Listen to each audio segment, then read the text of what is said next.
listeners, to the BizBlend podcast, the show where soulful leadership meets sharp business strategy. In today's episode, we are stepping into a story that blurs the lines between capitalism and consciousness. Listeners, our guest, Louis Kim, is not just a successful entrepreneur who's built and sold over $50 million in businesses. He's also a spiritual leader, a private equity investor, and a fierce advocate for healing through ownership and plant medicine. And from the boardroom to the sacred circle, Louis brings a rare but authentic balance of business insight and also soul wisdom. Trust me, listeners. So, together in this episode, we'll be exploring how personal breakdown can lead to powerful breakthroughs and how aligning our inner purpose with our outer mission can reshape not only our business outcomes, but the legacy that we leave behind. So let's quickly dive into this conversation. So, Louis, welcome to the show, and I'm absolutely honored to have you here with us. Oh my gosh. I'm like grinning ear to ear from that intro. That was so unexpected. Thank you for that. And unexpected in the way because let me tell all the listeners that before beginning the conversation, we were having quite a wonderful chat in there, and how uh, we mentioned about what we are trying to achieve, or how do we envision that how this platform or the podcast is trying to do what. And somewhere in that conversation there was legacy involved, whether it's for 10 people or just one person, or maybe thousands and millions of listeners out there. And that this is, I don't know, it's a coincidence, or this is how alignment works, but this is really interesting, Louis. Well, when you said legacy, I started laughing because the name of my firm is Yusan Capital. And Yusan in Korean, literally the interpretation is inheritance or what you leave behind. But it can Okay. also mean legacy. And so when the firm was formed, it was very much up behind this idea of legacy and the Mhm. impact of what you leave behind. And not necessarily just the monetary things you leave behind, but ultimately the indelible fingerprints that we leave behind on people, resources, and things. So it's it's I don't know if you did the research on that before or if that came up because of our conversation. No, that I need to ask my writer then. I okay. Let me take it down. I need to ask my writer. How did you Well, find this out? I appreciate the honesty. Um, it you know, this is a very interesting life that I've gotten to here. Uh, Mhm. I grew up in a family of entrepreneurships. I bought my first business when I was 21, 22, may have been 23, and it's been a lifetime of buying, selling, building small businesses that has evolved into a more organized form of essentially what my family had done when I was a child, which is through the use of investor capital and going out and just pursuing larger ventures. Um, Mhm. Life is not without its hiccups and roadblocks that we run into. And somewhere in my early to mid 30s, I Mhm. went down a really dark path, and it took a few years. Exited from some things, and there was a period of time of just a lot of self destruction. And it was this idea that here there was this amazing life happening around me. I had this woman that loved me. I have these thriving businesses going on, but just a complete lack of happiness. Constantly asking myself, why am I not happy? And finding myself in depressive states, and ultimately pursuing those patterns of things that are just not healthy for you. Ultimately, this is something I've adopted and understood now. Self-destructive behavior, all self-destructive behavior is ultimately leading to a path of death. It's just a question of how long it takes, right? For me, it was overconsumption of a variety of things, but it's no different than someone who's addicted to drugs. And in the heart of Mhm. the drugs you're on, it could be, a matter of a few years, but some things take a lifetime. And finding this path of spirituality and consciousness really helped evolve and change and really align who I am, and create an entire business and path of entrepreneurship that could be aligned in a way that matches my values, the mission that I have, and moving in that direction. And really, those plant medicines were a major component of allowing myself to reach and sense the place of consciousness. S- That's great. So, uh, do you think, or do you feel, I mean, it's a very sensitive, it can be a sensitive question, but do you feel guilt that your personal life affected your professional front? Because um, this can definitely, I mean, in fact, my co-host Avik, he had shared his story, and there was, kind of reminded me, there was a small component of that conversation that he shared where a personal decision with respect to a relationship, it deeply affected him. So that's where many of the professionals, entrepreneurs, they kind of assume that I should absolutely keep away my personal life away from my profession because it's going to completely destroy me. Do you feel guilt that you let that happen with you, or do you feel that whatever it was, I still came out of it and I learned from those experiences? Yeah, so I think this is a great question because the role of ownership, when you have a business or you're an entrepreneur, there's this feeling that there's the compartmentalization, but then there's this push and pull, right? I mean, for all of us, we spend more of our lives interacting with those that we work with and that we build things with than we do with our own families. It's just the nature of life and being able to produce an income to live. And Yeah. so very much as an entrepreneur and owner, you can get to a place of this constant pull of I'm not doing enough for my personal life and family, or I'm not doing enough for the business. And so it's very interesting how you frame the question around the guilt over the business, because I think that is something that happens very frequently.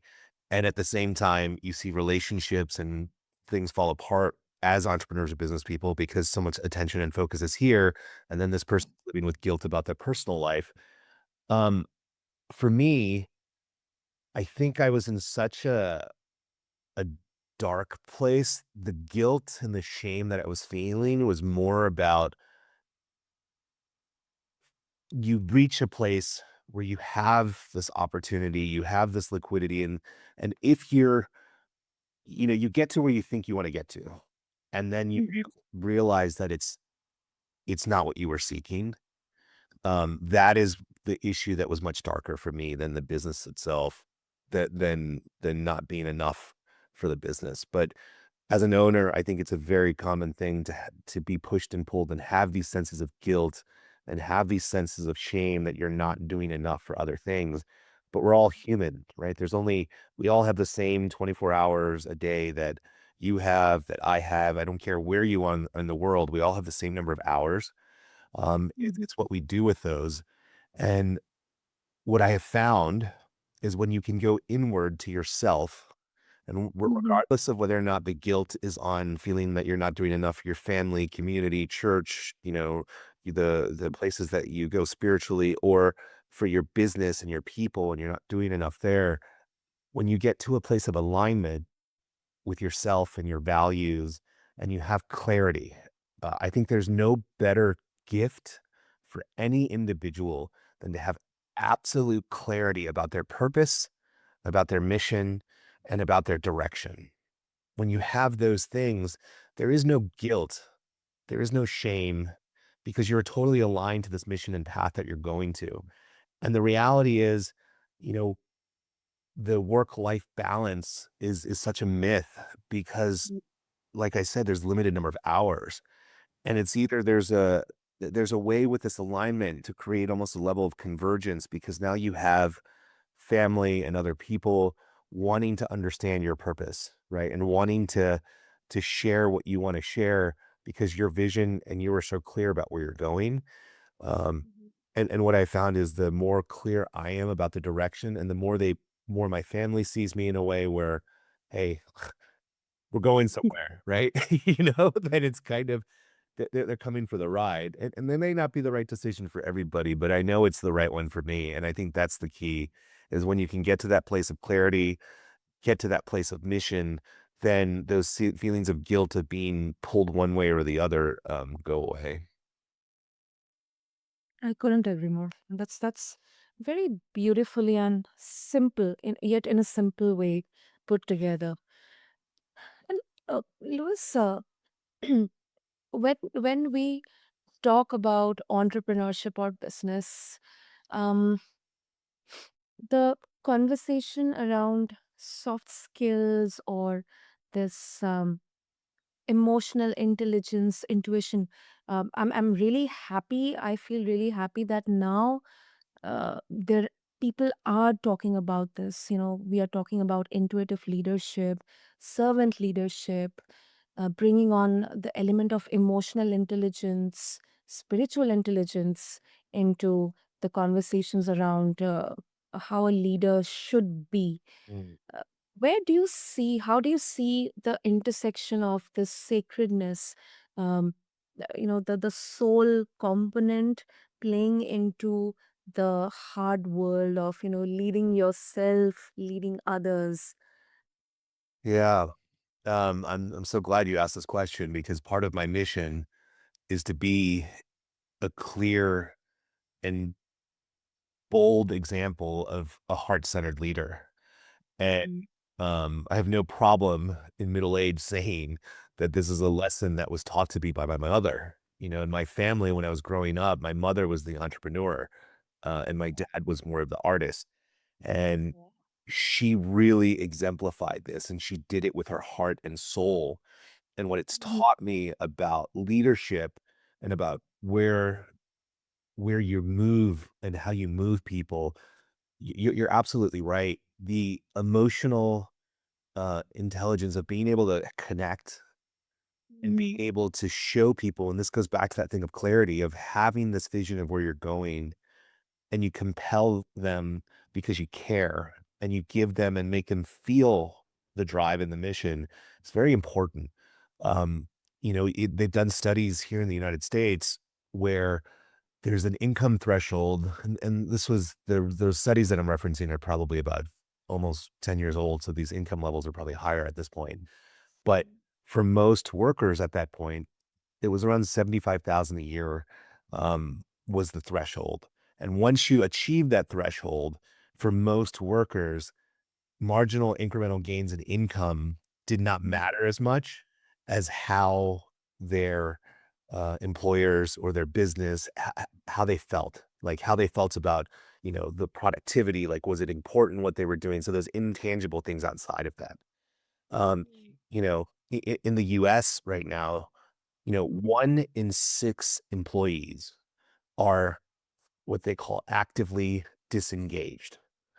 And Mhm. and that just doesn't mean that, like, they're not showing up and that they're, like, that they're not fully engaged. They are actively disengaged, which means those are people getting paid. 1 in 6 employees getting paid to Mhm. actively be disruptive, cause problems, basically the problem child, the prototypical problem child within an organization.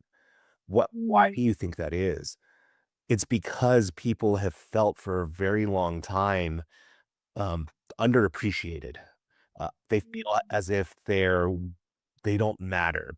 The corporate idea and the hierarchy that's constantly pushing, especially on publicly traded companies about shareholder value, has really created this schism between management and quote unquote labor, and it's because the soul of these businesses are gone. And you look at some of the businesses in the United States, like Costco, which are continuing to thrive regardless of markets, and they tend to be the businesses that really take care of their people. I believe we are on the cusp of a lot of changes. I think there will be more of an emergence of these things where you are paying more attention to the intangible aspects and caring more for your people, because ultimately, the better that your people are taken care of, the more productive they are. The more productive they are, the more they care, and the more they're driven by the mission, the more the company and everything does better. And that's where I think as a leader, learning to really connect and care with people is absolutely one of your greatest skills. Um, there's the saying of people won't remember what you say, but will remember how you make them feel. And as a leader, I think it's very important that we are cognizant and aware of how our people are feeling and responding, because it matters. Absolutely, absolutely. That's golden and that's fundamental. Fundamental. Um, Now circling back, going back to when you mentioned about Yusan Capital, how it symbolizes, legacy. It's not the average PE firm that we get to know in the investor circles. How do your guiding principles, some of them, if I can name, like radical collaboration, abundant prosperity, how do they translate into your investment approach? Do you see um, an embodiment of this intersection of uh, soul alignment and business acumen in the founders that you invest in, or it is the business, or it is the market? I mean, how do you see that? And especially from a perspective of a PE firm, this will be really, really such a you know of huge interest to me, and I'm very sure for our listeners as well. Yeah, it's funny you say that, because what we go through um, is we almost have to, when we interact with a lot of our potential limited partners, uh, Hmm. we have to align ourselves with the right limited partners first. And so I'll start here in that we are absolutely 100% committed to protecting the investor capital, and we are in interested in growing it in the long term, and we are interested in ensuring that those gains are going to be beyond where they could go with other firms of our size. And we Hmm. believe that happens through this philosophy, what we're talking about, where you're making that connection where capital becomes the resource. It's any business, I don't care what it is, whether it's a corner taco stand or pizza shop or Amazon. Um, Liquidity and cash flow are the lifeblood, right? It's like cash is the oxygen for a business. And so there's a huge responsibility that we come into when we invest, and um, we purchase companies when we come in there, that we're taking over this existing legacy that we're looking to grow and expand over the long term. We think the best ways through these values that we have, because the values that we're talking about, these things aren't rocket science. These things are the types of values that these closely held companies that have been around for generations have operated with for a long time. And I mean, for their existence. And that's why we think um it's so crucial. And you see it.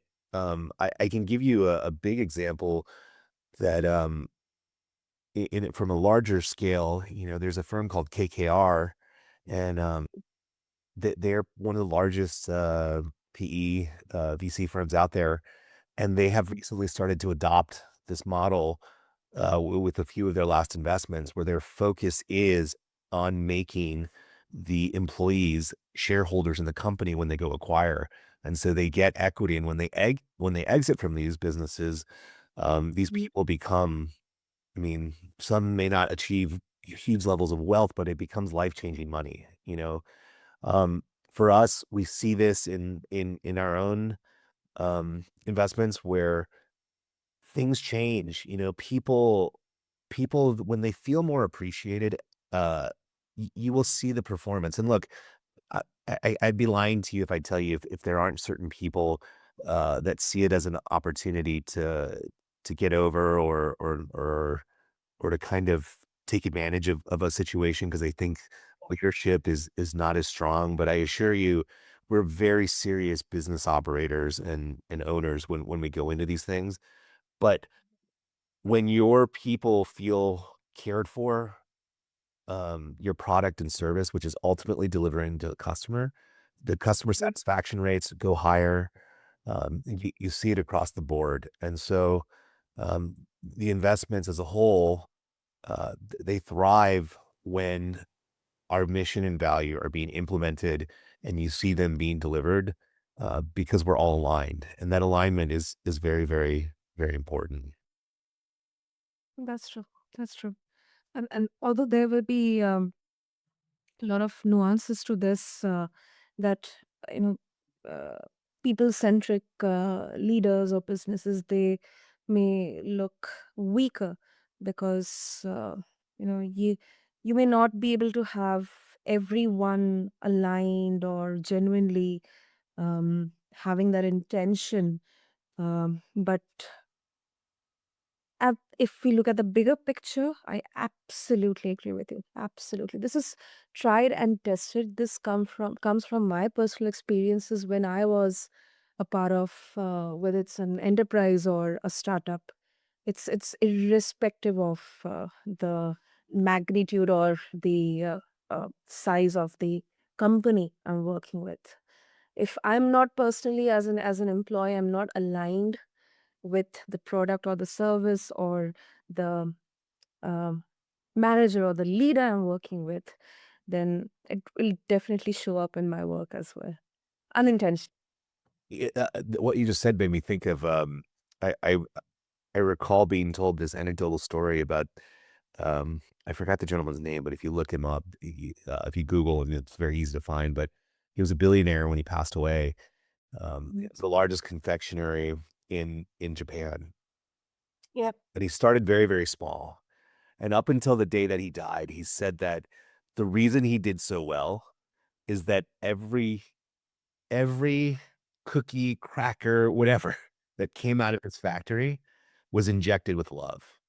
And he genuinely meant like this spiritual love, where I think the story was when he was small and he was starting as these things were being produced, he would he would almost give a like a prayer to these things that were going out as they were like being sold one by one.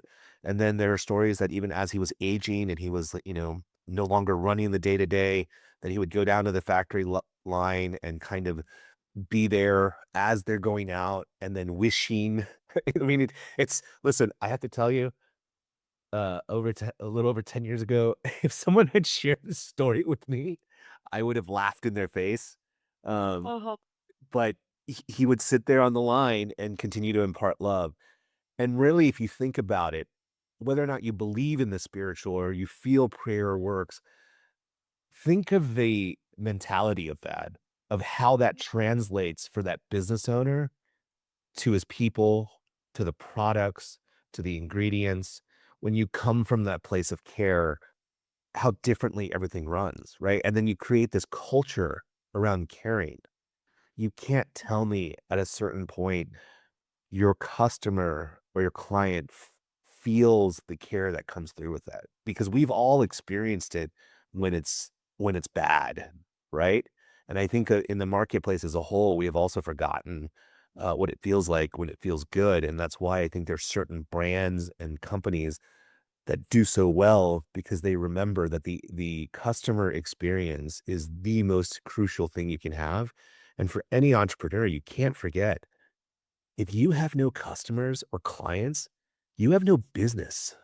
You're essentially you're playing a game. You're not accomplishing anything. It's when we deliver that product and service with exceptional value that you have lifelong customers. And I believe that comes from this whole conversation we're talking about, where the leader is leading in such a way that's not Mhm. attempting to extract, but is it attempting to produce and really inject value. So you have people with you forever. That is golden.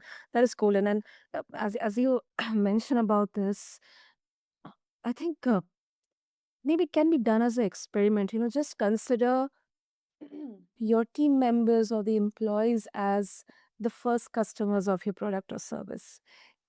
Try to get their feedback, because many a times, as a founder or um, as someone who is, we tend to become obsessed with what we are building, and that obsession may lead to having a wall created, a mental wall, which will obstruct any form of constructive feedback. I mean, it will be really disheartening to know maybe this particular feature in your product or maybe this aspect in your service is not working out. And that's what I strongly believe, that, listening to these kind of feedbacks, they'll help you in the long run. It may be disheartening initially. You may have to do huge overhauls and make huge changes. It may personally challenge the way you believe or you think, but you know, take it, from the ones who are working on the front. So that's what I believe. Yeah, I believe that we need to be fulfilled. We can have all the success in the world, all the money in the world, and it's meaningless because we can't take it with us. And fulfillment for me comes in knowing and understanding that you're having the impact on people, the lives, all of your stakeholders, the people around you in such a way that it's positive. It's continuing to be there. And if you can leave lessons and tools and skills and those are all great, but it really, if you really help people achieve the greatness that's within them, because we all have it, we all have this amazing greatness. And for me, this path that I was on, Mhm. I could hear the echoes of it, but I was so wrapped up in the noise of my own suffering and self-pity that I couldn't hear it. And once I allowed myself to hear it, it emerged in such a way that it's like this fire within me, and a fire that you can't put out. And it's allowed me to lead myself in this way where, I will lead myself and others from a place of empathy and love. But again, don't get it wrong. We have very high standards, and we Yeah. continue to push those high standards, which means that we will give people the opportunity to perform, make mistakes, because if you don't allow people to make mistakes, um, you'll never succeed. I mean, perfection is the lowest standard. I mean, that's something Tony Robbins says, which I absolutely believe. It is the Mhm. lowest standard because it's the unachievable standard. Yeah.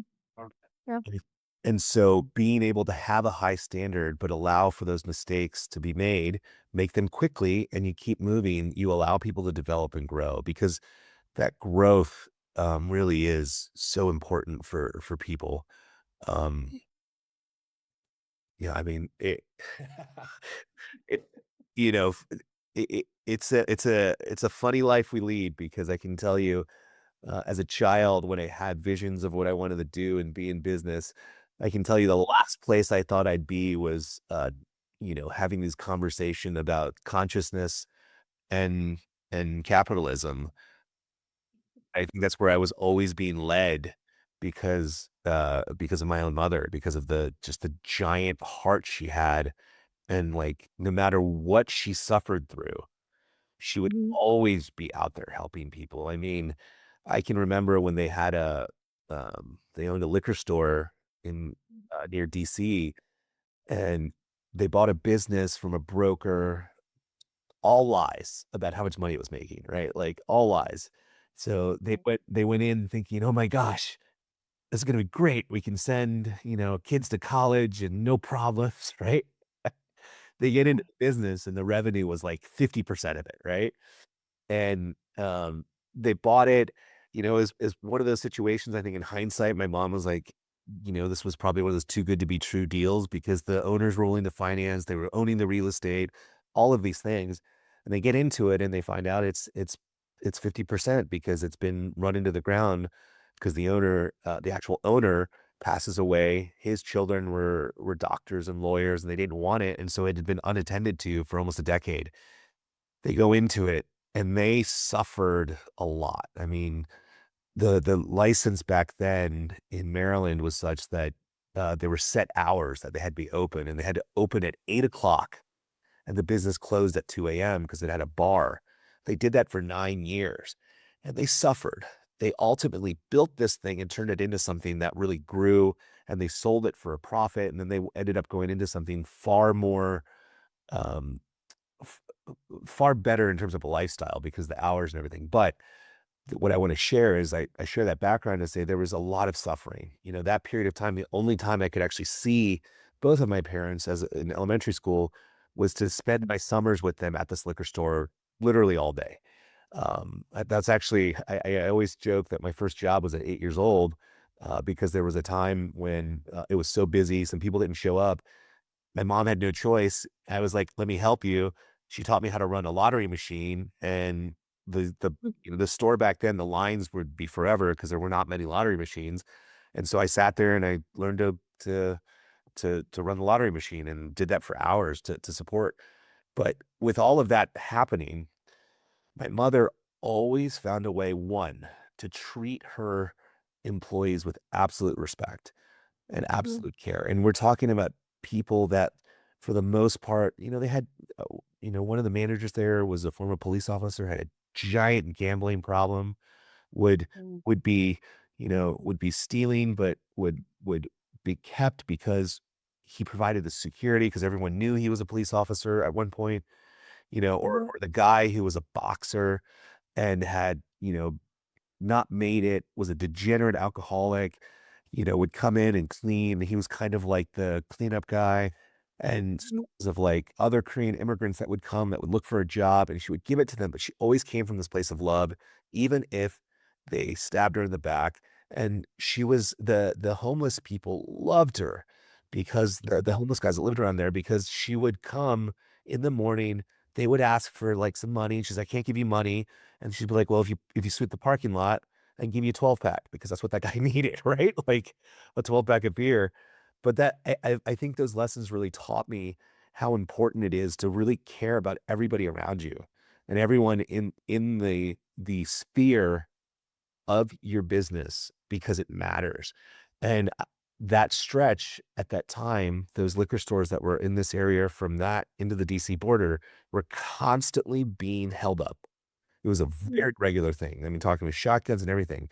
And the 9 years that my mother was in business, she took something that was struggling and my dad as well. I mean, he was a part of this. They sold it for a profit, but not one time did they ever get robbed, right? That doesn't happen, because you're focused on just making money, right? That happened because she was protected. And she was protected by the community, and the community grew to the point where they loved this person and cared about this person, where the point where half of the customers were calling her mama, by the time that they had sold it. And I think that has taught me when you look at this as a more organized way and you look at it professionally, you can bring that ethos into these things so that this care and love exists because ultimately it becomes a fuel that burns and energizes an operation and within a business. Wow. I can't imagine. I mean, that's how, irrespective of what you are doing now,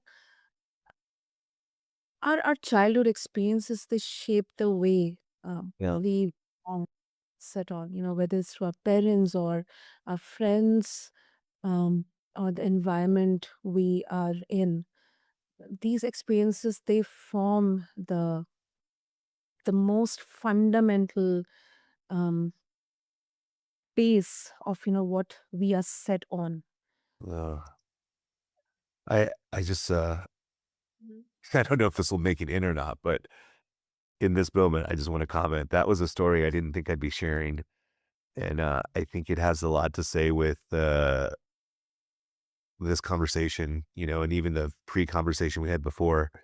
So I really want to thank you for guiding us this way because it's it's a great thing to make a connection in that way because I hadn't thought about those memories in a very long time.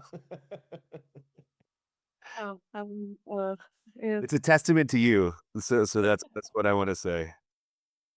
thank you. Thank you so much, Lewis. And I must say that it's a privilege.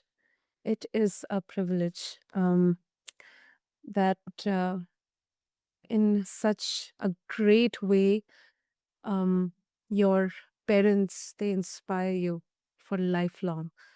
It's a privilege. So, um, unfortunately, in the interest of time, before we conclude, Louis, if our listeners they would like to connect with you, what will be the best way? Excuse me. Um, the best way is they can visit Yusan, Yusan Capital.com. There's definitely a contact page there. Um, you can also reach out to something called the Owner's Path. It is something that I am doing personally, which is there's an opportunity for folks who I feel so inspired and compelled to teach the skills that I have. And it's an apprenticeship program that people can buy into for a year to learn how to go buy and build businesses. So, and that's just the ownerspath.com. Wonderful. I'll make sure to have all the links in the show notes. And uh, Louis, I don't know how to put the words, but still, that's what my writer does. So thank you so much for Be careful. rem- Be careful. You don't want to give away the secret sauce. but thank you so much for reminding us that there's more to just the numbers or the business in entrepreneurship. It's definitely homecoming to who we truly are, whether it's good or bad. It's embracing the good or bad, both. And uh, your story, your journey, the sheer dedication of your parents and shaping the way you are leading yourself and the life and business. It proves that businesses can be both strategic endeavor and also sacred path. So thank you so much. Yeah, thank you. And to all the listeners, I hope this conversation stirred something within you. Maybe this is your sign. Take the next step. It can be a baby step, small step, whether it's starting that business, seeking your deeper purpose, or having that gratitude, or just learning to listen to your own truth. Until next time, stay bold, stay curious, and keep blending purpose with profit right here on BizBlend. Thank you.